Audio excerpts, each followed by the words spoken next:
Well, salmon's ready. Oh, perfect. Somebody left some change. I guess he's long distance. I better put in extra money. Unless I just reverse the charges to Mammon. That might be an option. Let me call him.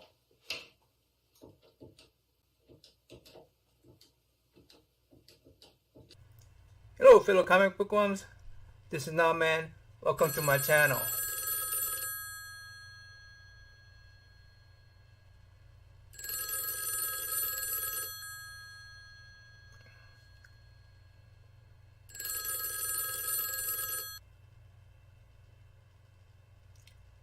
Hello? Hey, Nam. It's Jeff. Hey, Jeff, what's up? Yeah. I'm getting stuff ready. Are we still on for the video? Where are you calling from? 80s, 70s, 90s? No, I'm going to head over to the other side of the room. It's time traveler. That's how you collect things. Okay. Still on for the video. Sounds great, man. Come on over. Let's talk. Great. I'll talk to you then. Okay, just come on over. Yep. Okay. See you later. Bye.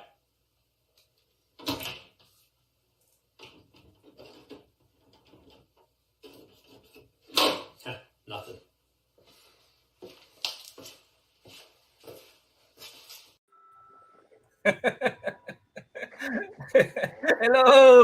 Hello, fellow comic book ones and vinyl collectors. I have a guest here today, my friend, long time, over 6 years, Jeff. Probably at least that long. Yeah, my friend for over 6 years online. We finally get to meet up on this virtual screen. So, hey, Jeff, why don't you do a little intro of yourself for my community over here, all the comic book worms. Well, hello, everybody.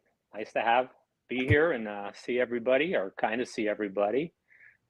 Yeah, like Naman said, we met about 6 years ago. I did my first video on YouTube about 7 years ago. It was about a Kiss box set that was being released. I've been collecting some Kiss music and merchandise ever since I was about 13, 14, just hitting my teen years. And it's been going on ever since. 59 years old, and I don't regret one day. Naman and I are the same age. We graduated high school the same year. We have the same interests, pretty much. We just have different mothers. That's about our only differences here. Yep. Hey, Rod, how are you? Hippie. So what we're doing today is we're gonna go over Jeff's collection of his Kiss collections, and we're gonna open up the final record for your box set, right? Yes, that was the plan. Yeah, so I've been having it sit around for over a week now, and I'm just looking to get into it, see what it looks like. Okay, let's introduce your box set first. You want to do that first, or you wanna? Yeah, that's fine. Yeah, okay. My first video I put in YouTube actually took over a month to figure out because I'm not a real techie person. Let me just explain that. I actually had a guy from work take a video with an old camcorder, compact camcorder, and then he had to figure out how to transfer everything over and get it uploaded to YouTube. And so it took quite a while. That one video that I was planning on doing took probably over a month, and then that one video turned into quite a few videos because I was going to stop. That was supposed to be a one and done deal. But this is the box set right here, and Kiss issued it out in 2014 when they reissued all their studio albums, their live albums, their solo albums. And I thought, well, the asking price was about $1,800 for their box set. And I thought, well, it'd be more fun since I had a lot of the albums in my collection just to get the reissues, and there was 6 exclusive albums that they weren't reissuing, but I had them in my collection anyway. So I bought the hardware from Amazon to build your own road cases. And I decided, well, I'll just build my own and then fill it with the album. That was $1,600 or something? $1,800. $1,800. Okay. Yeah. $1,800 for their box and all their albums, which it actually wasn't a bad deal because you got a lot of different photos that are unreleased and stuff like that. But the dominoes that came with it, and so I wanted the music and not all the little stuff that went along with it, and I wasn't willing to pay that extra price for it. Can you say that the box set launched your channel? That was the idea of it. I mean, it was just supposed to be that one to put out the same time that they were redoing theirs, and that was going to be it. I was going to hide in the woodwork from there on in. But it has a lot of views. It got a lot of hits. Yeah, and then I noticed that. And then people are waiting for every year. You upgrade it, and you've been upgrading it, and filling the box. So today you're gonna fill it with all these albums, and the final album that's gonna complete it, right? Yeah, I could show you what I have.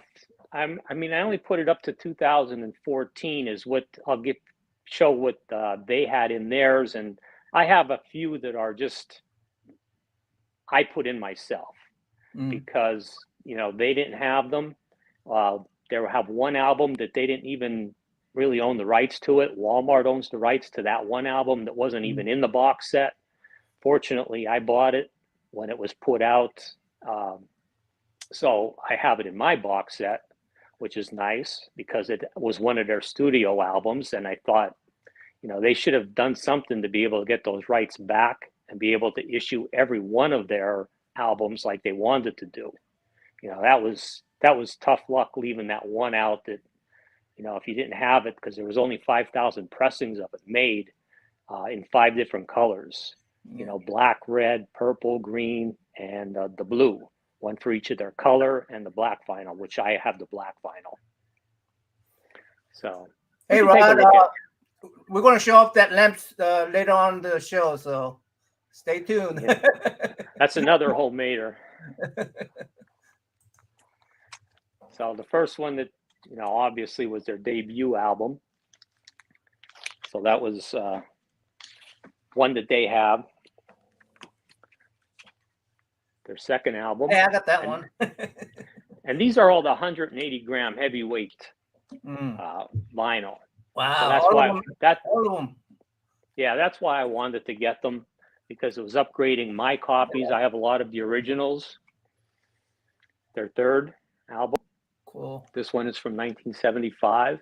I actually keep all the labels on them, the year of them, keep them all in sleeves. All the albums have anti-static sleeves on them.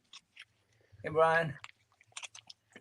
And the nice thing with their reissue pressings, everything that came with the original, they painstakingly, re-put them in for all their reissues, which was very nice to do. So everything that came with them. Actually, this is the first album that introduced me to Kiss, which was 1975. And from there on in, I started buying all theirs. I think that's 1975 is when I had my first Kiss concert. Cool. And then I started going. I had to go back to get the originals, and fortunately, it didn't take long. So I do have all the original albums. Rock and Roll Over. Cool. And they came with the stickers. 1977, Love Gun. These are all in order. I have that one. And it actually came with the Love Gun too. So. Oh, I don't have that one. Oh, you got to get it. You got to get it. I gotta get that. I didn't put it together though. I did the original one when I bought it, and this one's staying. So In fact, a lot of stuff that I got when I was younger, I wish I I mean, you're such a should have just left. completionist. Now I mean, you are just, you're even more completionist than what they have. So this is their second live album from 1977. It's a double live, and they gave you another book in this one with wow. tattoos, and they gave temporary tattoos with them. So you never put those tattoos on, huh? Well, these are the reissues. Okay, okay. The original ones I did. I used them up. I mean, what kid wouldn't, right? Right. But they're not going anywhere. Yeah. They're staying with the records now. Now, this was their first exclusive that they didn't reissue, and this is the double platinum album. And it actually came with a replica of their platinum album, their award. Now, this is an original copy. This is one I have since I'm a kid that I bought back in 1978. Wow. And it's in beautiful condition, nice and shiny, no wear. How do you keep it like that? Keep it away. Keep it away. I tell you, he's a time traveler. I swear, he's a time traveler. I went back to 1978. Okay, so that was exclusive number one in their box set that you just couldn't buy. This is Paul Stanley's solo album. Yeah, I remember 1978. Those. And these all came with posters too. They all connect together. I do remember my friend having those. My friend was a huge Kiss fan. They're a big poster once they're all together. Yeah. And these were all released on the same day when they did them. Oh, Rod, you don't have I'll provide a link. Hold on. I thought you guys knew each other.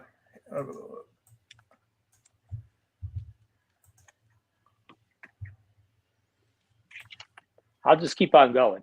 Okay. Save some time here.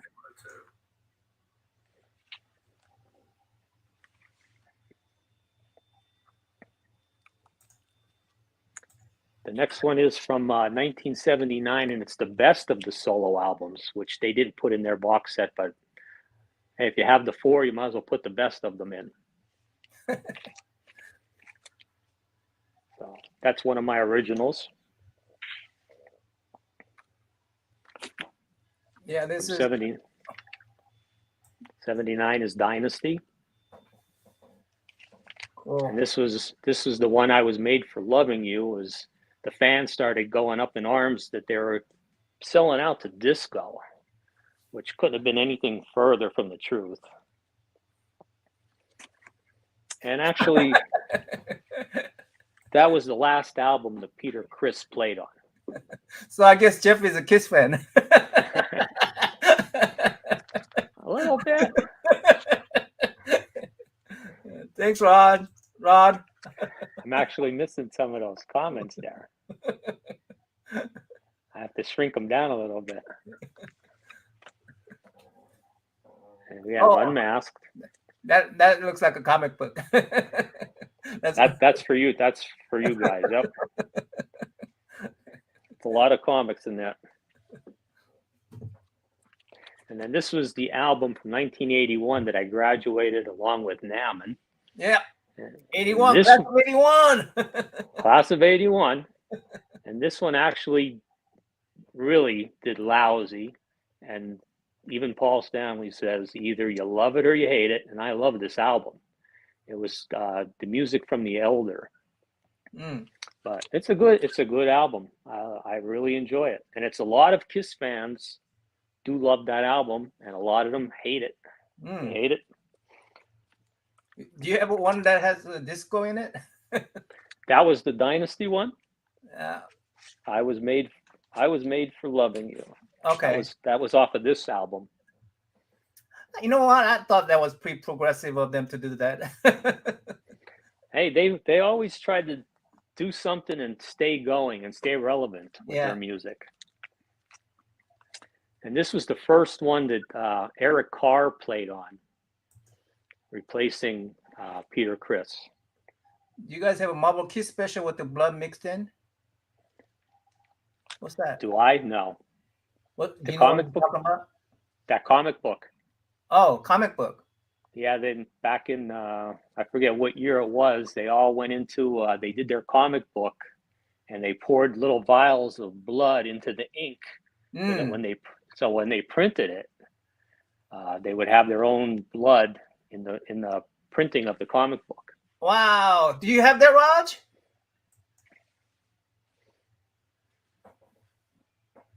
Wow, I didn't know that. I have a Howard the Duck issue number 4, first appearance of Kiss in a Marvel comic book. Yeah, that's a good one. I don't think they'd be allowed to do that these days. That was probably one of those where, you know, kids used to play with chemistry sets and all those dangerous toys. That was part of growing up. Okay. This was the exclusive number 2, Kiss Killers, that they didn't reissue. So this one's out of my collection to fill my box up.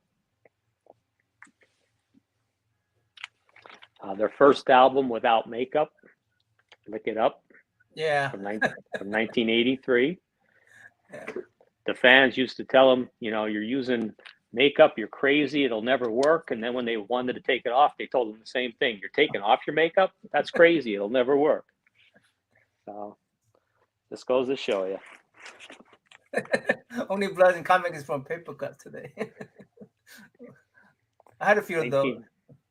1984 was Animalized. Yeah. Without a make. How long did they do without a makeup? Till they went back to the reunion tour, 95, 96. 96, they would put it back on once they got the original members back.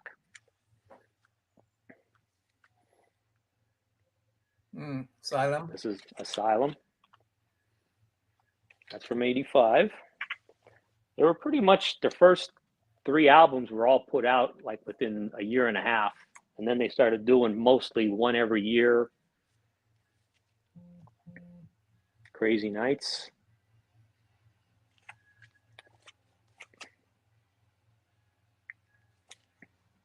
Cool.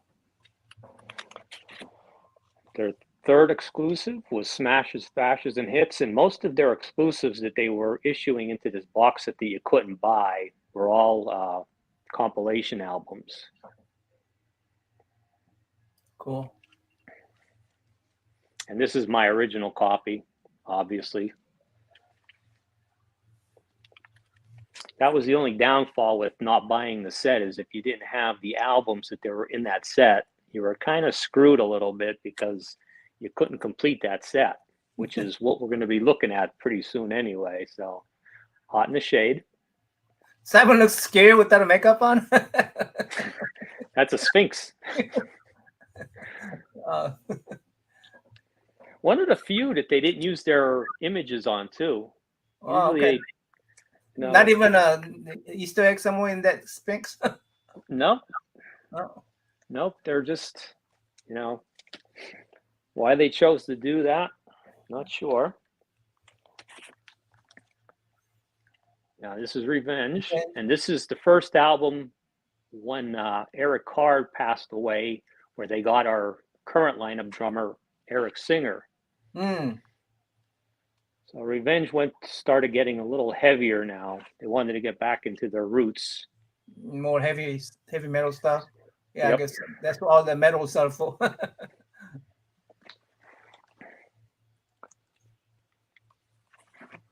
Alive 3. Cool.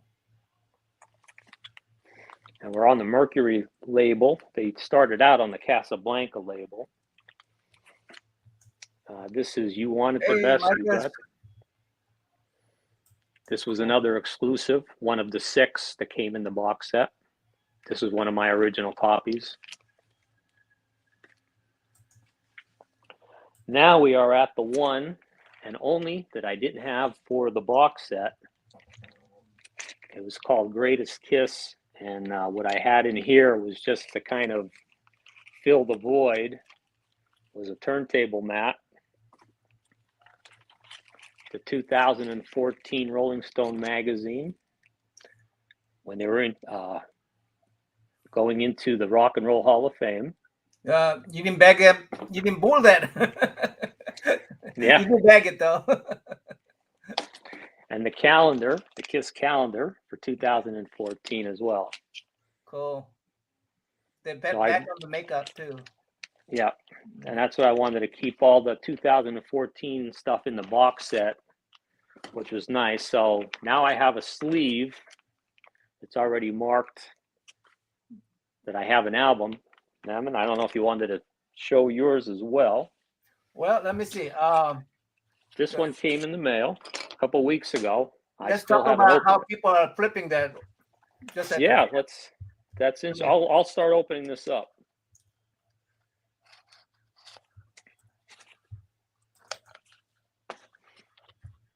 Because I sent some images to Naaman talking about this album that's still available at KISS Online. And the eBay flippers are already buying them and selling them. Yeah. And reason that he couldn't have it before was they did exactly the same thing to Jeff. How long ago was that? I got mine. Well, they actually, some flippers bought the whole box set for $1,800 and started parting it out. They even started selling the box set, the road case itself. Uh-huh. And this album that I'm about to show you, they wanted about $1,900 for it because it's not available and it wasn't reissued. So KISS Online had a 25th anniversary, and Naaman and I bought it. Let me see my. Hold on. Let me go ahead and open mine. And this happened to be the only album I needed for my box set. I didn't even break a seal. I didn't open it, but I didn't break a seal. I'm still debating on doing it. I might just leave it sealed for a while. Yeah. I'm gonna put it right there. I've been waiting. This was issued out in '97. It came out during the reunion tour. But as far as I know, I never had the opportunity to get it in vinyl. There was, I think it was 5 different versions, European, Mexico, I think Australia. The US had the least amount of tracks on this album at 16, and everybody else had 20. This one actually, I think, has 24 tracks. So it actually has more than the album that they're asking, $1,900 for. So you're actually getting a better deal for this album. Yeah, and I hope they're sticking it. If Metalrock is impressed, that's pretty impressive because he's a completionist himself. You have to get it. So this album was kind of, I'd never said the word grail, but it's the only one. The reason I bought it because I'm okay with all these albums being out there, and yeah, I'll get there someday. I get there someday, right? But when they're doing something like this, to an album, I say, shoot, I better get it at regular price, because it's not even out. I mean, they're selling the same album at the KISS fan store for $60, right? Plus shipping. Yep. And $60. Yeah, and these eBay flippers are already selling it like this. The one they ran out of, oops. What I'm doing.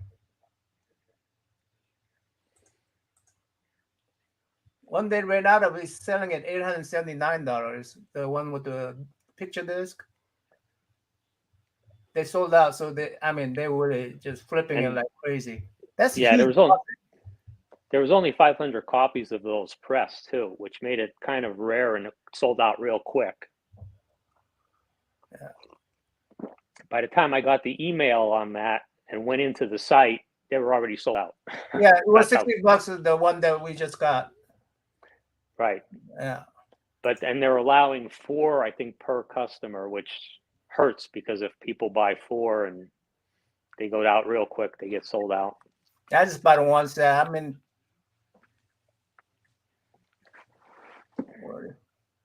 What is? Okay, talking about movie, I think. Okay, cool.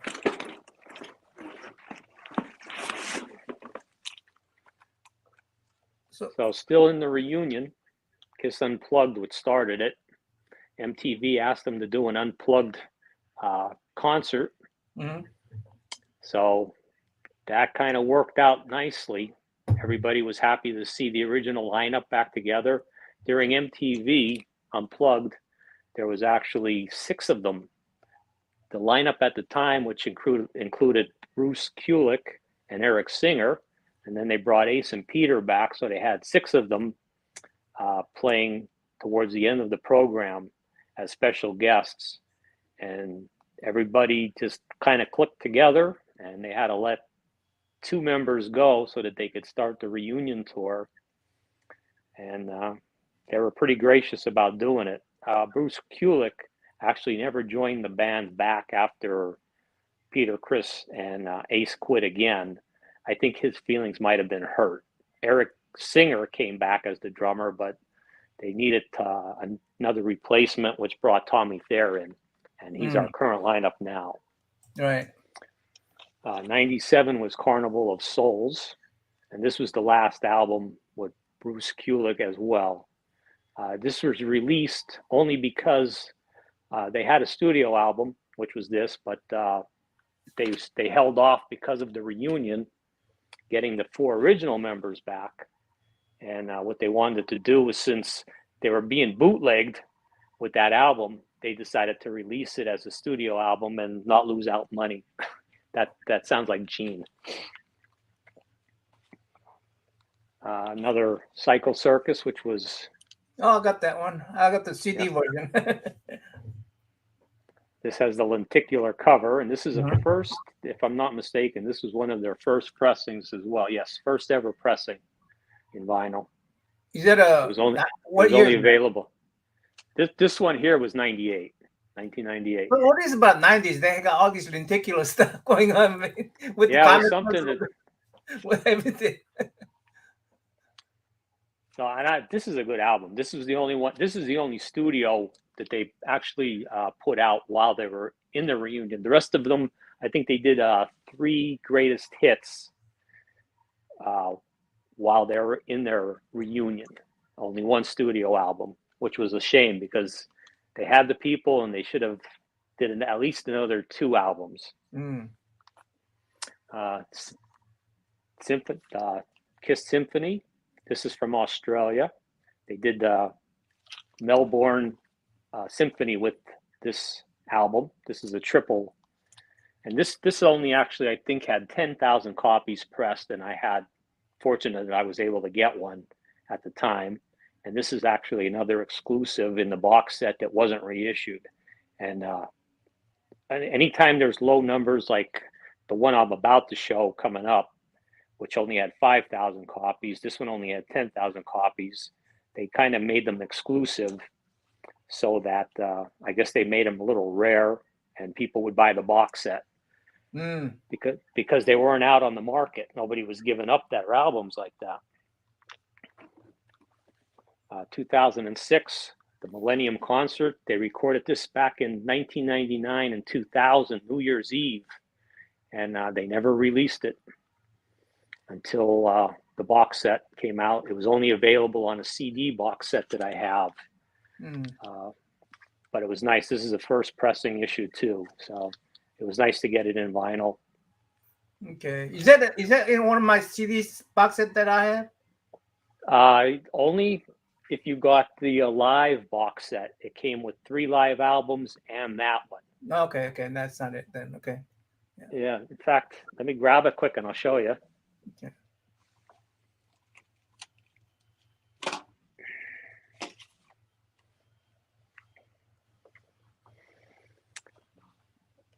Okay, yeah. That was the box set that it came in. So if you didn't have this box set, you weren't getting that album. And they're the masters of packaging. So they made you buy 3 live albums that you already had just to get 1 album. So that was the box set that came with it.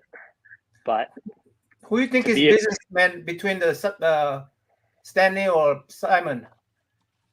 Oh, Simmons is definitely the Business guy? marketing. I Yeah. think he's the marketing guru there. So now this is the album that they didn't have in the box set because Walmart owns the rights to Sonic Boom. It was only Walmart you can get this album, and that was only in CD version. So you have something that nobody has in that box set.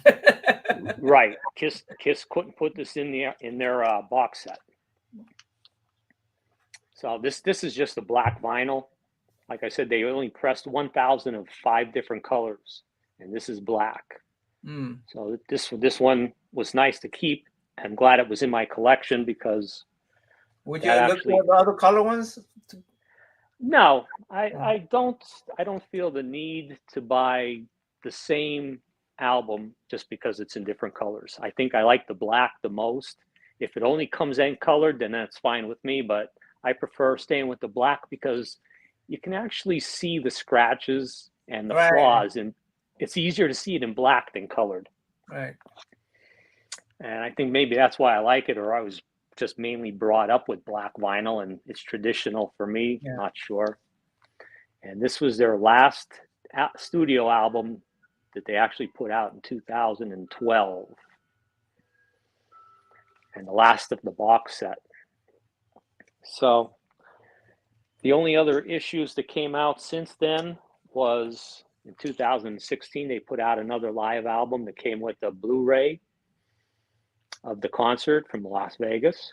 You have the Blu-ray too?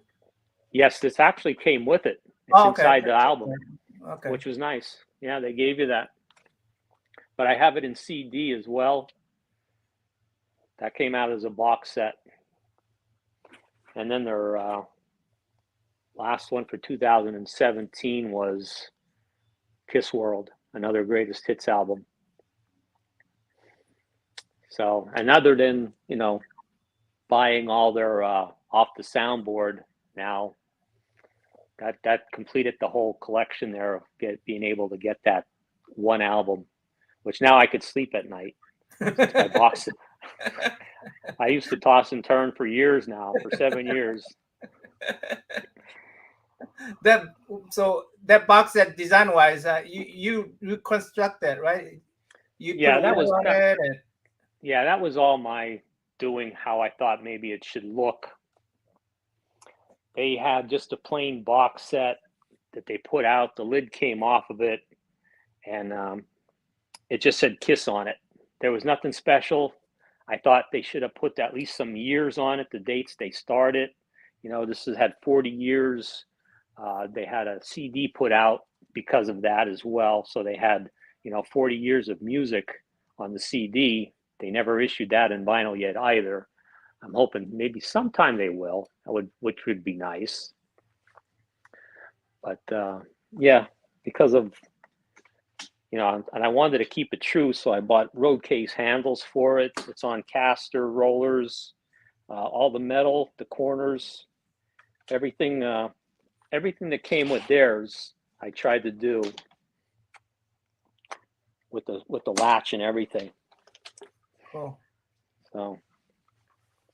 Yeah, he's Mr. Handy guy. Make his own lamp too. Tell us a little bit about that lamp story.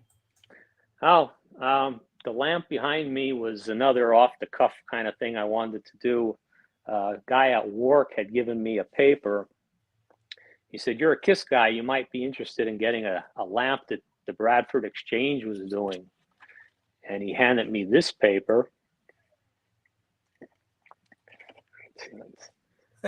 And I said, "Well, that is a nice lamp, but it was only, I think, 12 inches tall, which isn't super small, but it's not super large either." 1.5 but inch. They wanted, they wanted $200 for this lamp. That sounds a little crazy.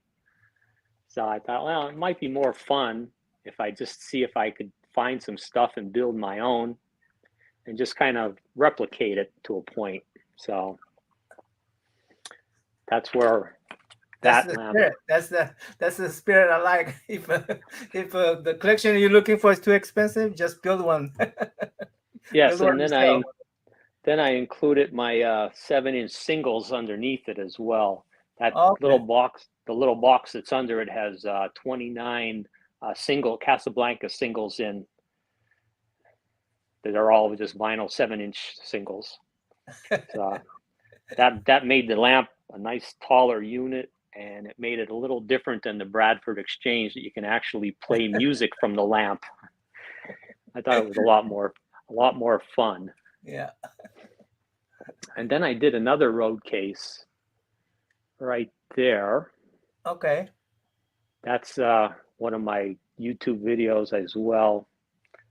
That is, I keep all of my live albums in there, and it's just a plain. And I actually kind of mimicked it off of this one. Mm-hmm. Oh, okay. Okay. So that you could see it does kind of. Yeah. So I thought that was a good idea. Keep all the live music in a live road case. Yeah. And then save me some room in my other one. Yeah. Look, that speaker, man. That tall speaker. What was that? That's the Kenwood from Yeah, 1987. I bought a rack system that came with a turntable, which I really wanted because it was a linear tracking turntable. yeah. And all I ever had was the standard tone arm that pivoted. And that was one of the speakers we could take a look at. This is my stereo that my neighbor had given me. He had to fix it all up. I saw him work on that too. Yes, this had nothing to work, but it has an 8-track player in, which is the reason I said, yes, I'll take it. I figured you don't throw out 8-track players. He fixes 8-track players. He fixes all the 8-track tapes for people. Random people will send them 8-track tapes. Hey, this is broken. Can you fix that? And it has a turntable in it that works fine. It's a Yeah. stacker turntable where you can put on multiple albums, Right. just like the old days. And liquor cabinet built in, right? a liquor cabinet built in, just for when you're sitting around. You gotta keep that liquor going. That's what they put that album out. Lick it up. Yeah. That's what they were referring. Living in a style, man. And there's the other speaker. Yeah.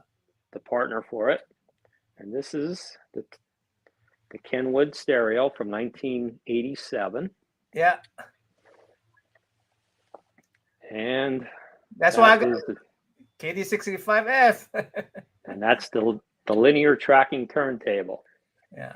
It comes with it. And that is a beautiful turntable. And I remember Naman asking me, he said he saw one. Does he think he should get it? I said, absolutely, grab it.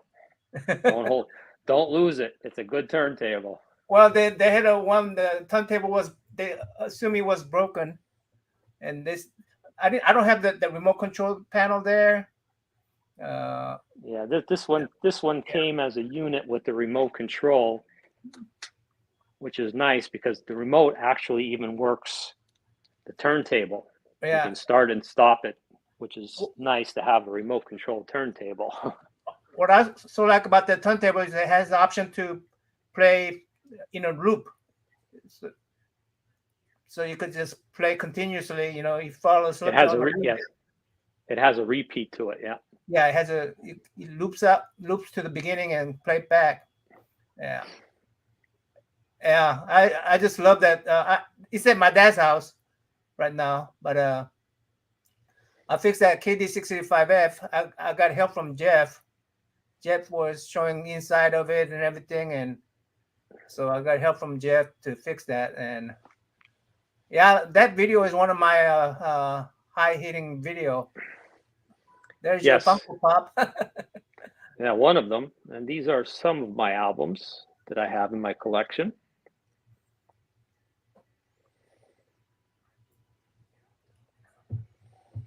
And a lot of these are originals from growing up. Yeah. And some of them I needed replacing. And when I saw them out, in record digging, kind of like comic book digging, you go to the store and start looking for what you need. Right. To replace what you have. So yeah, that's pretty much it over that side. I wonder if people understand what linear tracking is. The linear tracking, it actually has a separate motor for the tone arm. As the tone arm starts traveling and following the grooves of the record, it turns a switch on inside and turns a motor on, which brings your tone arm over. And it's for every couple seconds, you'll see that tone arm turn on and start following the tracks, the vinyl grooves. They said they were trying to come up with a turntable that didn't wear vinyl out. So it actually kind of floated and drove the tone arm instead of the record pulling the needle and the tone arm. This actually worked with the album. So the turntable. To me, if you have it in angle, the regular tone arms, if you have it in angle, no matter how well you adjust it, you will not track the grooves right because it's right at the angle all the time. Right. But if you got that tone arm right at the tangent of the all those as it goes, I think that's perfect way to. And that's what they were trying to do. They were trying to and that's when vinyl was starting to fall out of favor with people too. So they were trying to stimulate people to get buying records again too. And the linear tracking is something that they were trying to do. And that came with that Kenwood system. Yeah. Yeah. Cool stuff. Which is not too bad. So for 1987, everything's still working with just a little bit of tweaking here and there, and you're not going to buy equipment. I fixed mine and it's working like a charm. And a lot of people have been asking to fix. A lot of people have been asking how to fix it ever since. And it's amazing. You go watch mine, then go watch Jeff's. Okay. And the best part is you didn't even have to go buy anything special from Kenwood to do it. Right. Oh yeah, ordering from the Home Depot. From the plumbing department. Go buy an O-ring that fits, and that drove your motor. There's not. Hey, what's that comic book there? You got comic book. Yes. There's a comic book that my buddy Naman sent me. It's a Kiss, and it's already slabbed. He sent me the SanDisk, so I get to view it. I don't even have to open it up. And right above me are some of his Inktober Kiss people. Yeah. That he was gracious enough to send me once he was done with it. Yeah. Well, Jeff will watch every one of my Inktober videos. So I say, okay, Jeff, you could have my Kiss. Well, I remember watching your food videos, but you didn't send me food. You did send me a gift card though to go out and eat. Yeah, I did. Yes. So we went out. I took my wife out and we went out to eat. So yeah. You did send me something related to it. And there are some of my there are 8 tracks there. Those 3 containers there, I said them now. There's about 500 8 tracks in there that either work perfectly from rebuilding them, and there's probably a couple dozen that I still have to get through and repair.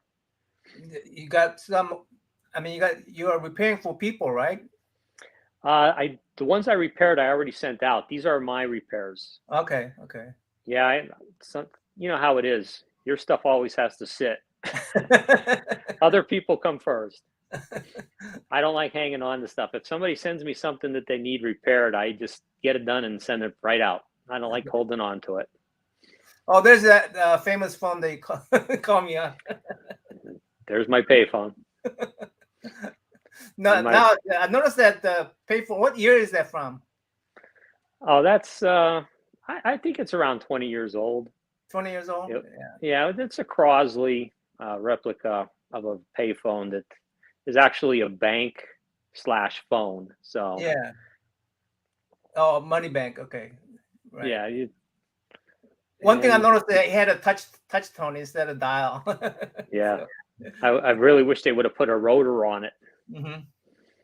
And that's one of my 8-track players back there where I sit if I'm working out on the workbench or the weight He bench paid me a there. bit more than 25 cents to call me because it was long distance. And I didn't get no change back. I don't think I used the whole 75 cents. I'm wondering if young people watch that, they understand what we're talking about. No, I don't think so. I think I remember seeing on the TV that they actually took the last phone somewhere in, was it New York, off the streets because it was the last payphone. I mean, do they even understand this? Do they even understand this? You know, this, because everybody, if they're talking about phone, they be going like, you know, this is how you talk to your phone, right? Not like this. Pretty much. Well, I did have a few books too. Yeah, show us your books from back in the day, because we didn't have the internet, Naman, growing up. This is what we relied on to read about what was going on with our favorite bands. He keeps it raw, not slabbed. Yes, you have to check back. They're like little time capsules. Yeah. So anything that came out with Kiss on it, even if it was just like a small article. I remember seeing those magazines on the grocery racks and stuff. Yeah, you were buying a full book just to get a little article that maybe was a page or, a page and a half of something. But you didn't have the convenience of sitting down, going online, and that was everything our coming. internet, basically. That was our internet at the time. It was nice, but I think there was a lot of stuff I missed out on. I mean, it took me a couple albums just to find out that some of the members of Kiss quit because, they didn't print it and they didn't want the people to know. Right. So, they could keep one things of those secret back in those days. Hey, I remember drawing that. Yes, you did. I think I sent you that picture. Yeah. And it wasn't just Kiss. It was always, interesting. This was Led Zeppelin. Yeah. Any of my favorite groups that I enjoyed seeing. Circus Magazine. Yeah, a lot of music. There's a lot of things common between Jeff and I. Led Zeppelin, Who, Boston. He sent me that Boston album. I actually I picked up a Trooper beer too, in case you didn't. I get some music related things from Iron Maiden. It came with it was Day of the Dead, and it comes with 2-pint bottles of Pilsner beer. I think this was their 3rd edition though. I think they had 2 more from that.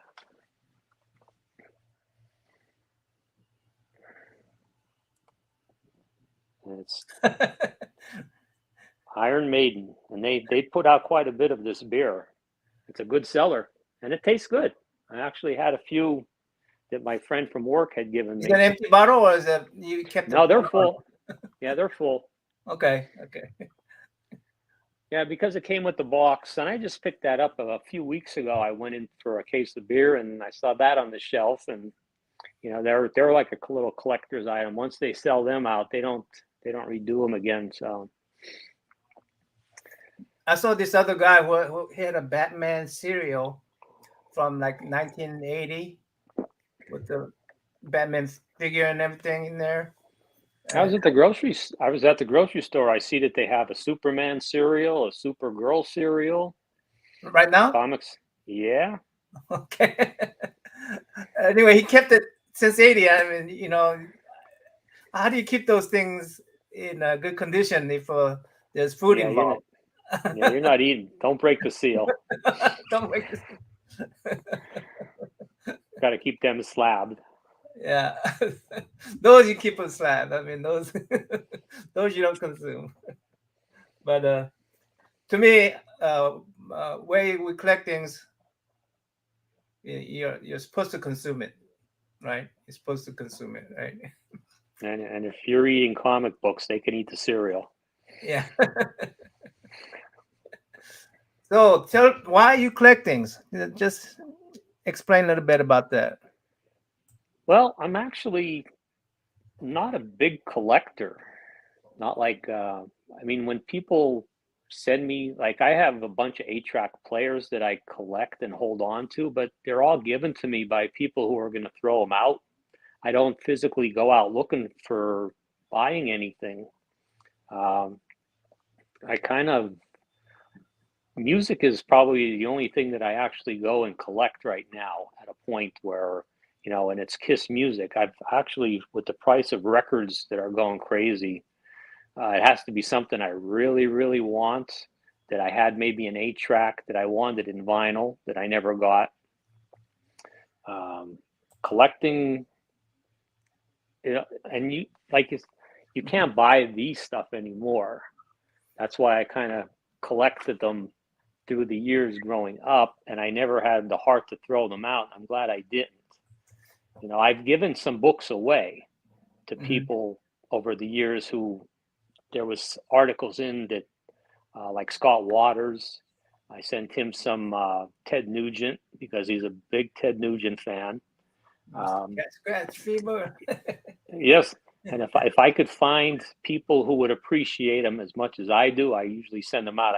I've gotten purged out a lot of records that I haven't listened to that I got either people had given me, like some doubles that I've had. If I don't have it and I like it, I keep it. And I actually have that Garth Brooks box set that I never even knew I really liked Garth Brooks until Naman sent me a box set. And I've been playing it. Like that was too good of a deal to not buy a bunch. Yeah. I mean, even Garth Brooks sang a Kiss song, actually, Hard Luck Woman. Yeah. Yeah, he had, excuse me for 1 second. I was playing this the other day, and Garth, this is a tribute album with a bunch of different artists on. This is from 1994, and Garth Brooks has a Hard Luck Woman, and he does a great job on this album. Yeah, you told me that Garth Brooks was Kiss fan, and yep, vice versa. Yeah. Yes, they respect each other very much for their music talents. They also have Lenny Kravitz on here, and Toad the Wet Sprocket. A lot of bigger bands will actually, respect Kiss for all their years that they've struggled and. I love that persevered. I love the way the whole family is has a Kiss persona on their face. Yeah, the only one you see, they didn't have Ace's likeness on here. At that time, they didn't have the rights to Ace. Oh, really? So, yeah, this is the only one that they actually went back and they put early Paul Stanley makeup on this one. The other three have the three artists print on it. Yeah, Ace is the only one that doesn't show up on this cover. Oh, I didn't notice that. Yeah. Yeah. Okay. Yeah, there's a little stuff that you when you look now, but back then without an internet, when you're buying stuff, it's like, oh, well, now you're reading about it, and sure enough, you're looking at it. Oh yeah, that is true. So there's a lot of interesting stuff that they do, and I was glad to pick up some of those Kiss 45th anniversary with those Funko Pops that they did. That was nice. Those big sets when Destroyer came out, started doing that, and Walmart, but you can only get those at Walmart too. So Walmart and Kiss do a lot of stuff together. Well, they're both pretty market driven. I mean, they're Gene Simmons and what's his name has something in common. Walton, Sam Yeah. Walton. Yeah, Jim they Simmons both really know started how out to tell poor. his stuff. Jim Simmons, I mean, I don't like his personality when he goes bragging about his conquests and stuff. I actually like Paul's Stanley better, but Paul is the level-headed guy in the band. I mean, yeah, I could listen to Paul speak all day long, and it's never bragging. yeah, It's actual stuff that they did for, growing up and how they struggled, where Gene Simmons gets a little cocky. And Gene Simmons actually interviewed Paul Stanley for the band. Once they were in Wicked Lester, they were looking for a guitar player, and Paul Stanley impressed Gene. And then those two guys went off from Wicked Lester and started Kiss down the road. And they're both driven, and had the same kind of ideals for their music. And that's why they've lasted for the last, 50 years. Whereas the other two were more into like Ace Frehley and Peter Criss. As they were younger, they wanted to do more of their alcohol and drugs and, the good life. And that was the downfall, because it was a shame that all four of the original lineup didn't go through right to the end. That would have been nice. and basically Kiss is a dual band, Paul Stanley and Gene Simmons. Yes, yes. And the current lineup now is pretty much around 20 years. So they've lasted longer than the original guys. And through the years with 10 different members, we've gotten a lot of different kind of music through Kiss, because if we would have just kept the four lineup, maybe we would have just wouldn't have lasted that long. I think maybe the band change, helped them out actually instead of hurting them. I actually think the Kiss is very underrated band. I think they are Americana. I mean, they should be considered, America's rock and roll band, in my view. They were snubbed a lot. They were snubbed a lot for all the years until when they were, inducted into the Rock and Roll Hall of Fame back in 2014. Yeah. So, Yeah. they paid their dues. I mean, if I look at other bands, that they always to me, they always seem to emulate what Kiss does, right? And they define the way for me, in my view, how rock and roll bands should look in America. And Kiss said that they actually enjoyed, like Alice Cooper. They Led Zeppelin. They used to listen to them. The Beatles. They have a lot of influence from those bands as well. And Kiss didn't want to follow them. They wanted to do something different, but they got the influence from the early rock bands as well. Yeah, which was nice. They took the influence, but they went their own way. Yeah, I think they had their own signature, and when other bands, American bands play, they always seem to emulate Kiss, but that kind of stuff is never recognized as emulation. Just Right. Made it they made it so that Kiss is emulating everybody else, and I'm going, no, I think they're the one who defined what American rock and roll is, in my view. Right. Yeah, I don't know how many people would actually, thought they would have lasted this long. You think they really retired, or are they? You think they really retired? They will. They will. I think this is at least two of them will. I think the band's going to go on. Personally, I think it's going to go on, but I think they're going to get. They're going to make the money because they're going to have the rights to the band. They will probably get some two members, because I think Eric Singer and I think Tommy Thayer will stay with it. And I think they're just going to have the band go on, just two new members. So they'll have their hands in it. They're going to replace Paul Stanley and Gene Simmons, the persona itself too, or you think they're going to make a new persona? No, they want to keep the original war paint, like they did when they went back into the makeup.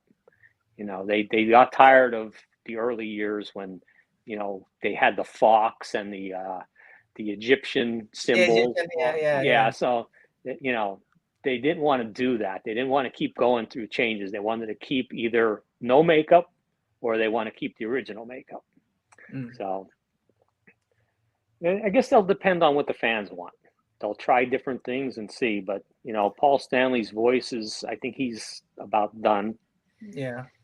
You know, Gene Simmons, he never had the best of voices, so wasn't much of a difference there. He's still okay. I could really tell though when he's on that stage with the belt on, and I mean when the rising platforms and stuff, I could tell the awkwardness of old men. That's they said their outfits weigh about 40 pounds. Yeah. I mean, so at their age, that's quite a feat. Yeah. To be wearing and jumping around the stage like that for 2 hours. Yeah. That's impressive. And even Gene said, Mick Jagger may be going, but let's see him be doing it at his age with the equipment that they have to wear. Yeah, all that war paint, sweating over the war paint and everything. It's a big difference. So.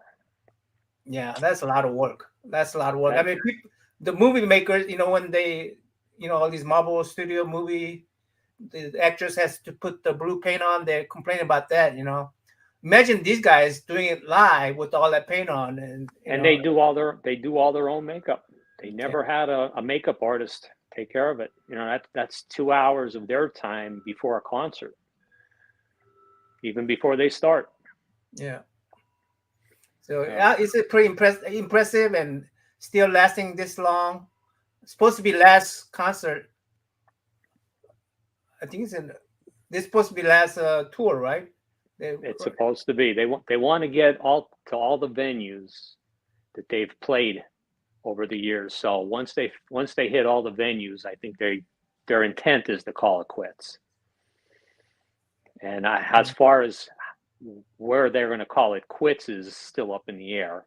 It might be those two guys calling it quits while the band continues on, which Gene will make money off of it and Paul will make money off of it if they continue to do that, because they'll have the rights to it.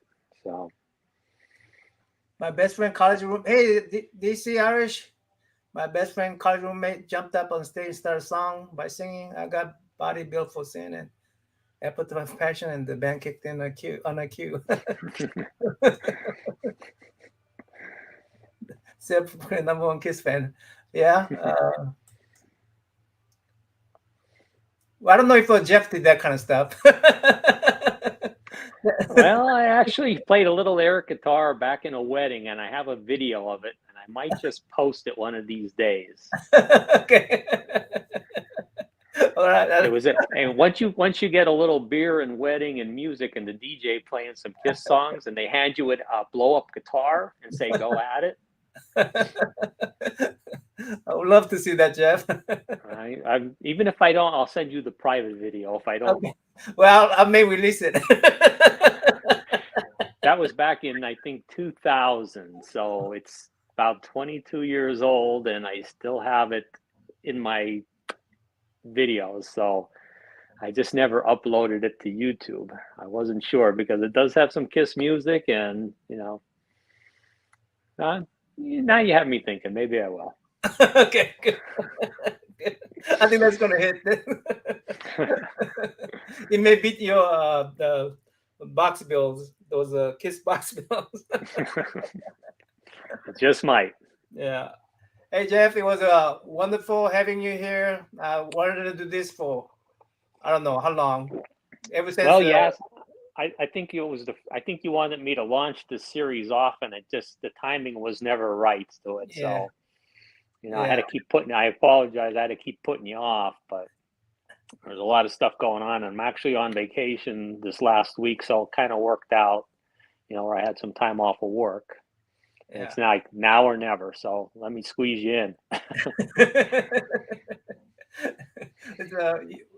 You're going to even kick your wife out of the house for this. I even said go. Yep. I said, don't do that. I don't want to be responsible for Jeff getting kicked out himself. She understands. It was wonderful having you doing a little collab with our channels. This is a being broadcast on 3 channel right now, but I really appreciate you. Stay with me. I'm gonna go ahead and say bye to all the guys that came by.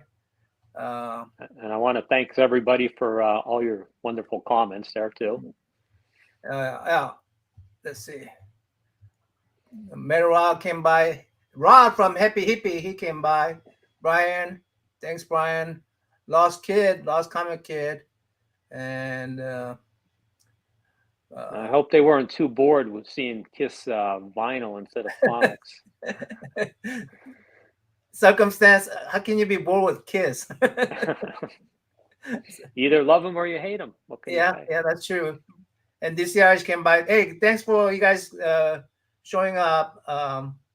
And those who will watch after watch the rewind. We appreciate you guys. Anyway, till next time. I'm out. Take care, everybody. Talk to you soon. Yeah.